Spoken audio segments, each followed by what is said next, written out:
Whoa. That is mind-blowing. Yeah, so you're saying that everyone, okay, not everyone, but a lot of the people who are listening to this podcast are probably related to Genghis Khan. No, Yeah, in a it's true. sense. Yes, because if you can say that Genghis Khan has a descendant today, then he must be an ancestor to everybody today if he has passed the isogenetic point.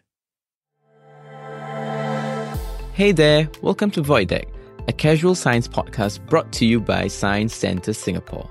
We bring science out of the labs and put scientists in singlets. Each episode, we sit back with a local science changemaker and ask all the questions that you are too Paiseh to ask. I'm your host Rishi, and today we're joined by my colleague JC, a science educator at the centre. Hi everyone. Hi JC, and today's episode is on tracing Peranakan ancestry. You've probably seen those vibrant Peranakan shophouses in Joo Chiat, but how did this unique community come to be in Singapore? To discover more, we speak with Prof. Roger Foo, the first Zayed bin Sultan Al Nahyan Professor of Medicine at the National University of Singapore. If you enjoy our content, hit the follow button and show us some love with a 5-star rating. Thanks for tuning in and exploring the universe from the heartlands. Welcome, Prof. Foo, to the podcast. Thanks a lot, Rishi. Thanks for having me. Okay, so Prof, maybe we could start with just learning more about yourself. So as a child, did you always want to be a doctor? So Rishi, this takes back quite a lot of years. I would have to say that it wasn't all that clear. I lived in a HDB flat and there was a really famous GP at the bottom of our block, and my parents were in great adoration of him. Well, and every time that we went to see him for our family health and so on, there was always a comment that, wow, this guy is doing great work. So yeah, I guess it developed kind of from there. So I worked hard, studied hard, and got into medical school. oh, okay. Wow. I mean, I guess we should thank that GP that played such an inspiring role. Can I check with you, if I'm right, you are a senior cardiologist consultant. So what made you choose this path? So Rishi, that one's also not too difficult. When we were in med school, there were a few of us who are put together in something known as anatomy dissection table. This is the part where we do dissection over a human body. And the group of us were really fascinated with the heart. And we kind of drove each other into the craziness about hearts always. Then going further, when we started seeing patients using the stethoscope, that's also the thing that is most used by cardiologists, listening to heart sounds. Right. And then it came the interpretation of ECGs. So at every step of the way, there was always intrigue, at least for me in my mind, about cardiology and how the heart functions. Okay. So it was quite clear that I would take up that route of cardiology. Oh, wow. I just want to go back to the part where you just casually mentioned dissection of the human body. So what was that like, the first time? Was it queasy? Yeah, Rishi. Okay, so it really is interesting. The word is cadaver, right? So these are bodies that have been donated for the education and training of doctors. They got us into a room. At that time, this is how it happens. All 300, I think, of us students, first day at the dissection hall, we put our hands on each of our cadavers. 10 of us share one. And then we do a swearing. Today, we have a white coat ceremony for incoming medical students. In those days, the white coat was in this cadaver room. Oh, wow. And then the smell of formalin just hits you. Even today, if I were to smell it, it's something that you will never forget. Oh, wow. It's like an initiation ceremony of sorts. We understand that you were a huge fan of Grey's Anatomy when you were growing up. And I think a lot of people listening to this were probably maybe a big fan of it as well. So was it anything like the TV show?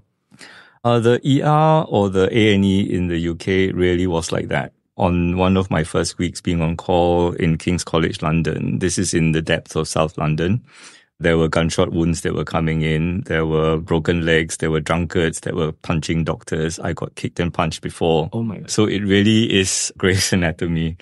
And also having to familiarize myself with all the slang terms for different types of drugs. Because here we only read it in textbooks, and we don't get exposed to it. Right. And we don't even lesser knowledge know how to treat patients that come in with drug overdose. Okay. But there it's like bread and butter. And if you know London, South London in the days of the 1990s really was quite dark still. So it was quite an initiation. Yeah. Wow, it sounds like chaos. That should have been that you should have your own like Grey's Anatomy show.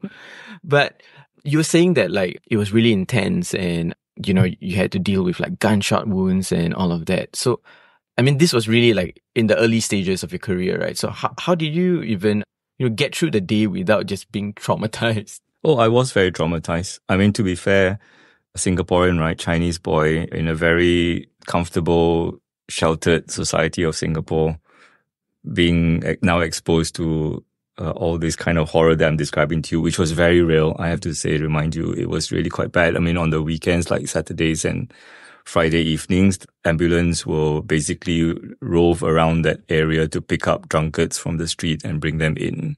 Right. And sometimes they are so over the hill that you don't even know what's the cause for their unconsciousness, etc. It can be really quite hairy and bad. I remember times when I would just run to the toilet and close the door. Oh my God, even bringing that up now. Just for a few minutes to chill myself in that room, in that small toilet room. Yeah. But I mean, we go past it. It was interesting because I got to see another side of the world, I guess, or of life, right? Mm-hmm. And also got to interact with all sorts of different people of different walks of life. Yeah. Wow. I wasn't expecting like that level of intensity. Like this sounds like a lot worse than the TV show itself. But thank you so much, for sharing that. And, I think that's very exciting. I mean, from our point of view, but like you say, it was deeply traumatizing as well at that time.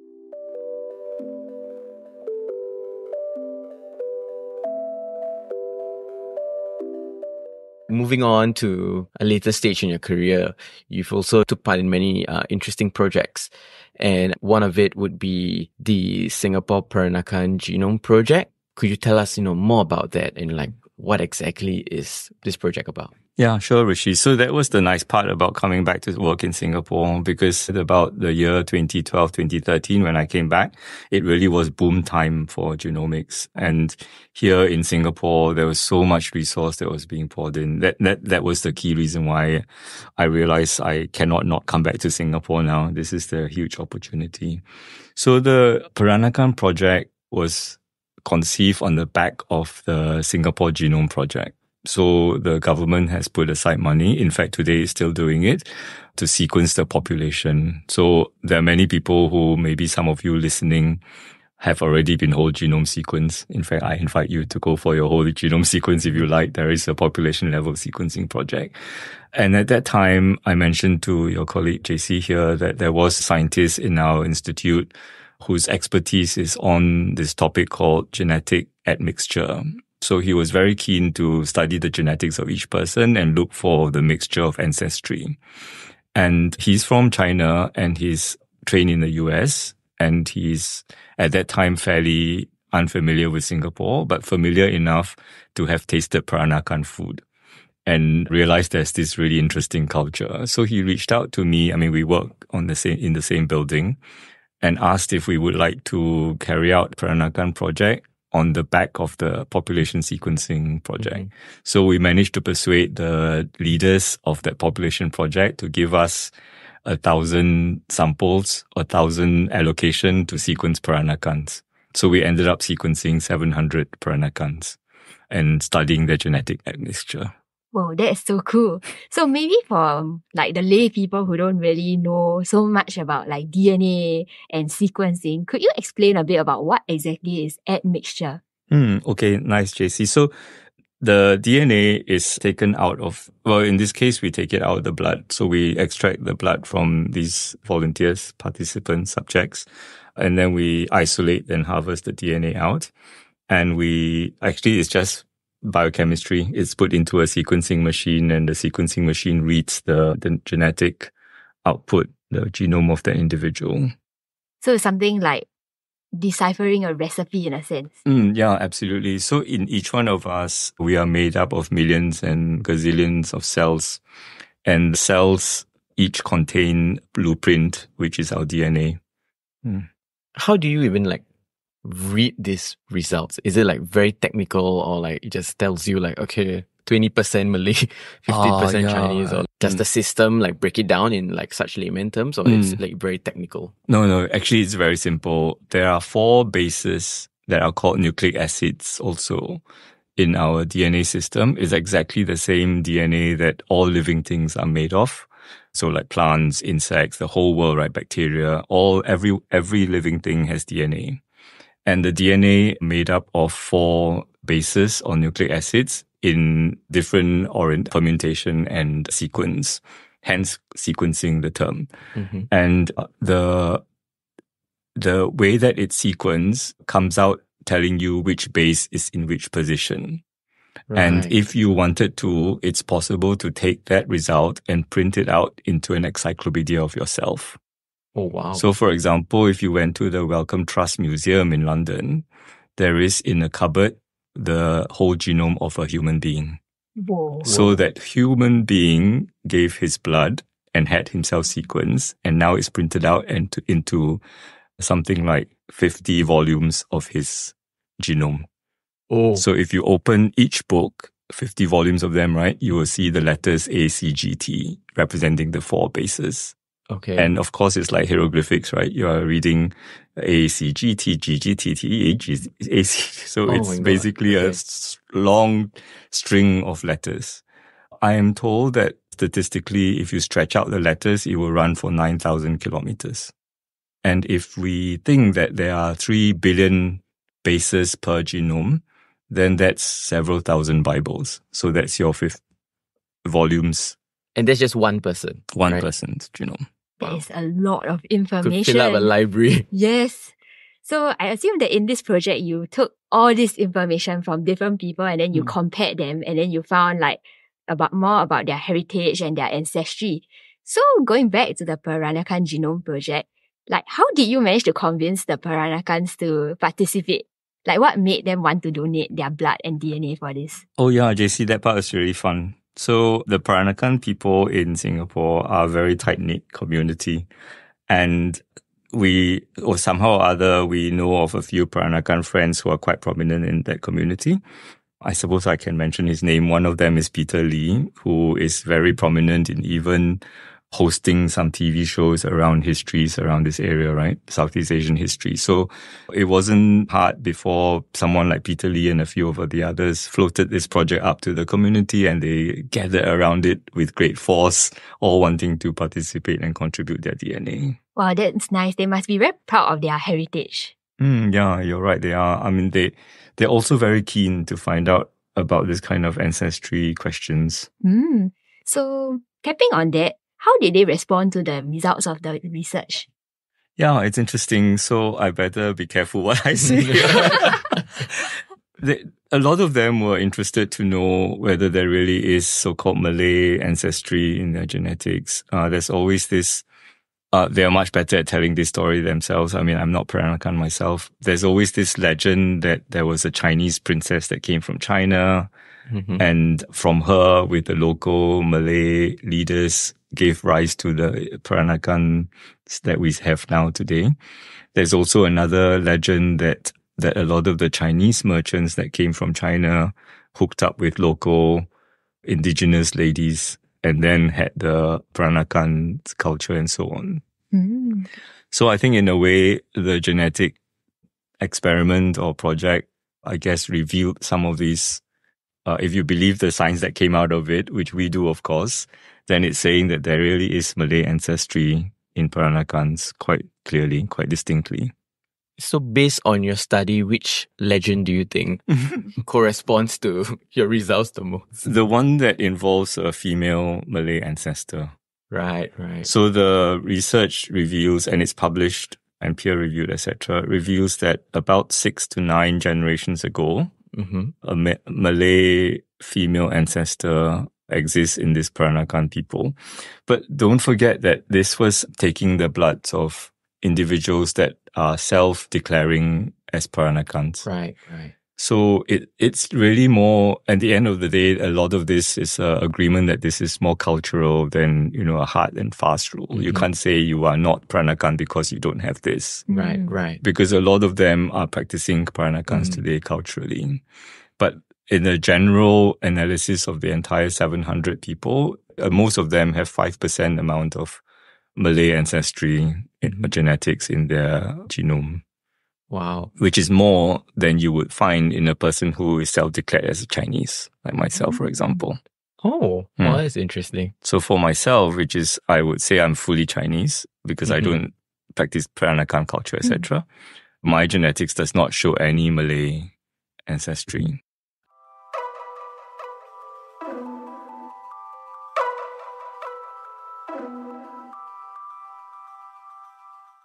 I used to have a dream where if I could trace back my ancestry, I was hoping to be related to some like South Indian king or like some royalty. Yeah. Would you be able to actually trace it back to a single person? Wow. So Rishi, you probably are a descendant of Kublai Khan and Genghis Khan. Whoa. So there are That's people pretty who, cool. yeah, I think all of us are. Oh, So that's wow. the sad thing too. So there is a line of research that is looking exactly at evolution and evolutionary genetics. Okay. So start from this point. Each one of us have two parents, right? And the two parents have two parents and so on. So 2 to the power of n. Yeah. And if you build up the pedigree going backwards, you end up with millions of people as being your ancestors to Right. which you are a descendant.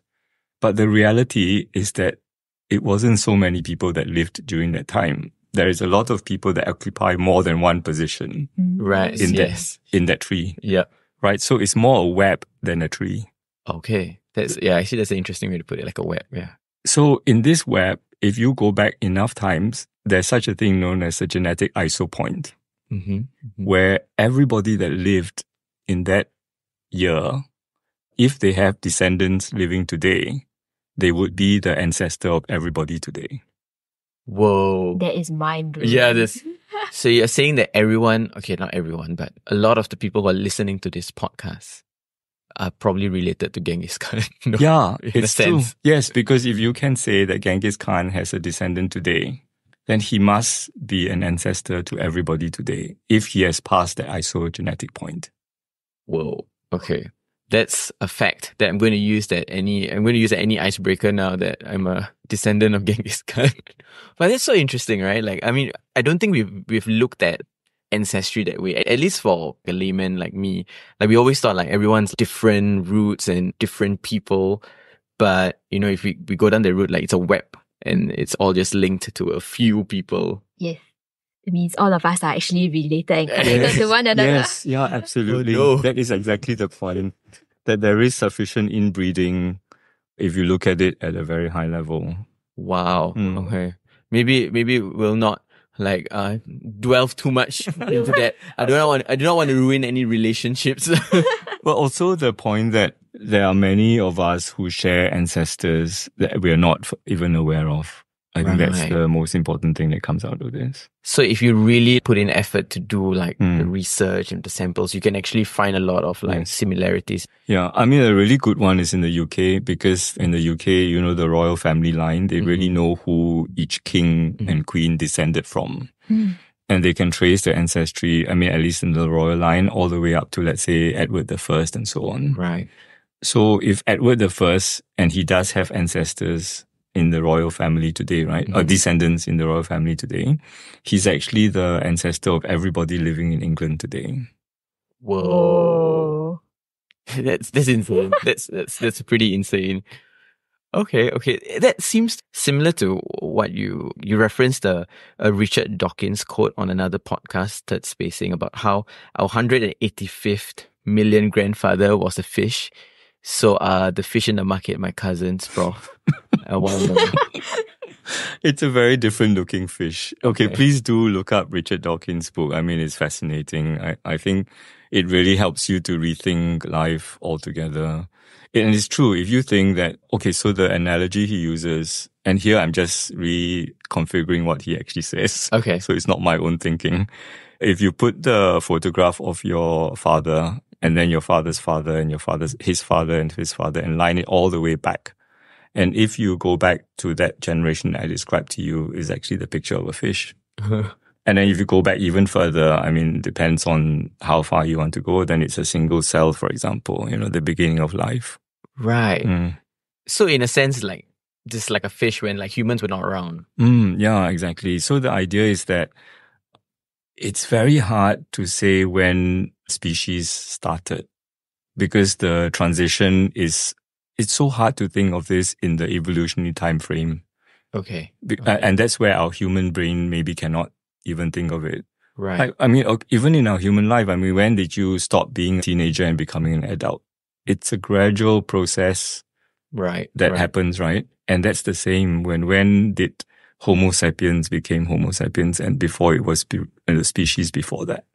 And the thing that I find it hard to square up even is that species can only breed to give its own species, right? But so how does a new species come out of that? Oh, so these are really tough questions to get over in the mind, but it's just explained by this very gradual process over evolutionary time. I mean, I guess that's the mysteries of the world, right? Like we'll never figure out, like just when we think we have all the answers, the questions change, you know? Yeah, that is the beauty of science. Yes. Hello there, it's time for the mid-roll app. You're probably listening to this on the MRT with headphones or maybe out loud. Have you ever thought about the DNA that encodes the shape of your ears? Did you know that the University of Pittsburgh scientists found out that 49 genes contribute to earlobe attachment? Head down to the Science Centre Singapore to learn more weird facts about DNA and the human body. I am here to ask like all the Paiseh questions as I promised in the start of this show. So what exactly is DNA for those, who have been listening to this podcast up till this moment and they're like, why is this guy talking about DNA? What exactly is DNA? What do you think, JC? What should we say? Help me out here. It's the thing that I mentioned about the 4 bases or the 4 nucleic acids, A, C, G, and T. These are the 4 letters of life. And if you take out the DNA and sequence it, it literally is the 4 letters in a different sequence. And every cell in our body has that blueprint of those letters. So every cell has the same sequence. So essentially, it is what makes us us in the most abstract way possible that I can put it. So it's like a code in a sense where we have all these 4 letters and they are arranged in different orders. And then different orders of the letters will give us a different code. And then the code will determine different characteristics that we have or different features. For example, like the proteins in our body, the color of our eyes, the color of our hair, something like that. We mentioned that every cell has the same DNA code. So that's like the blueprint. Right. And the blueprint, as what JC says, gives rise to all the ways in which the cells function. Right. And actually, if you want to take one more step further, the interesting thing in recent years is the discovery that different cells function differently, even though they have the same blueprint. Oh, okay. Right. So a brain cell in the same person, a brain cell and his lung cell and his heart cell and liver cell all have the same blueprint, the same DNA code, but they do different things and they function differently. The brain cell functions differently from the liver cell. Is that because they're at different parts of the body? No, so it really, at the end of the day, it turns out that the code is just the blueprint and different part of the code is being used in different cells. Wow. Okay. So it's like, and the analogy I've used is like songbook. Every cell has exactly the same songbook, that's their blueprint, but different songs are being sung from that songbook. Right. So like they're just using the notes differently in a sense. Exactly. Okay. I think that's a nice way to put it. So because the different notes are being used, then they are carrying out the function so differently. And when we move into disease from health, then some of these songs become out of tune. Oh, okay. Oh, so I think what you're referring to is your research on epigenetics, if I'm not wrong. So Prof Nice just gave us a very good analogy about what epigenetics is. And I believe he's referring to his research on how the epigenetics affects like heart health and also heart disease. Yeah. So maybe you could tell us a bit about that. Yeah, JC, thanks. So it's also around Nobel Prize winning stuff that came out 20 years ago when they discovered that the way that different parts of the genome is being used is based on certain modification and features that drive how the genome is used in each cell type. And so much to a point where if you can rewire some of these modifications, you can actually make the cell change and behave differently. So to give a more concrete analogy, if you take liver cell and you grow it on a plate and allow it to divide, it will always divide into more liver cells.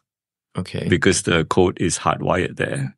So only the songs of a liver cell will sing.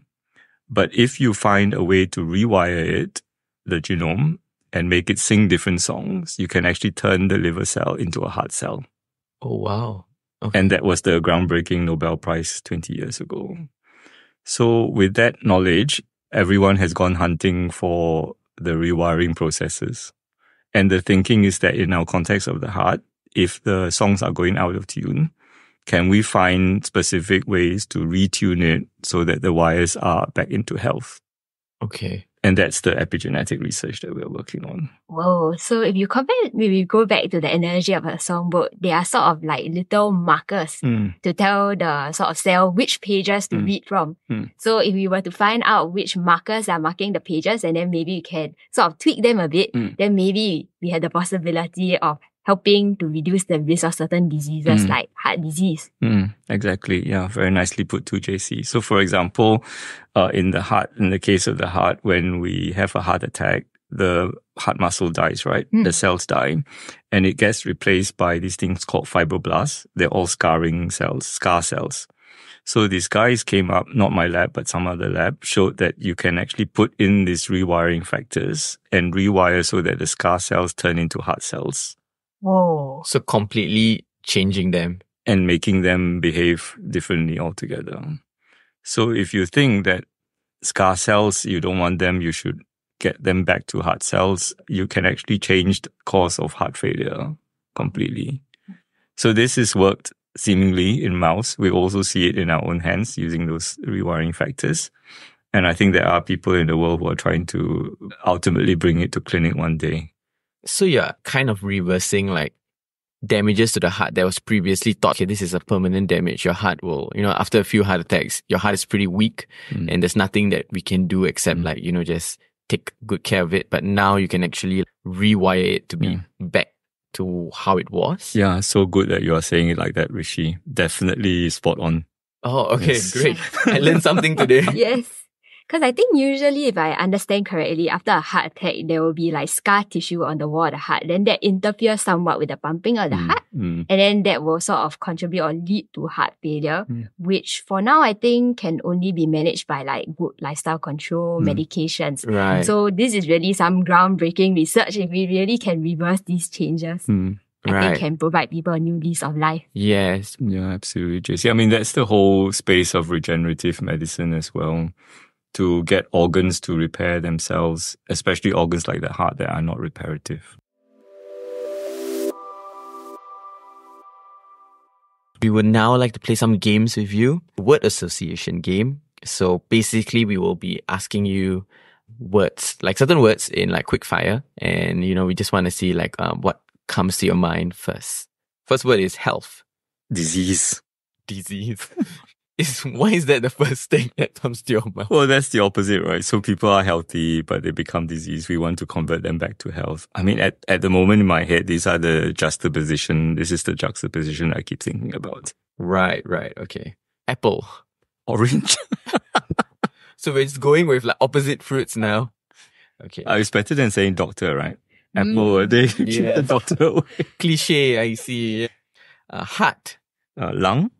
Oh. Why would that come out to you? So in our research space, very often heart research institutes are set together with heart and lung institutes. Right. Is there like some correlation? Maybe it's just organs in the chest. Right. They're like cousins. Okay. Bloodline.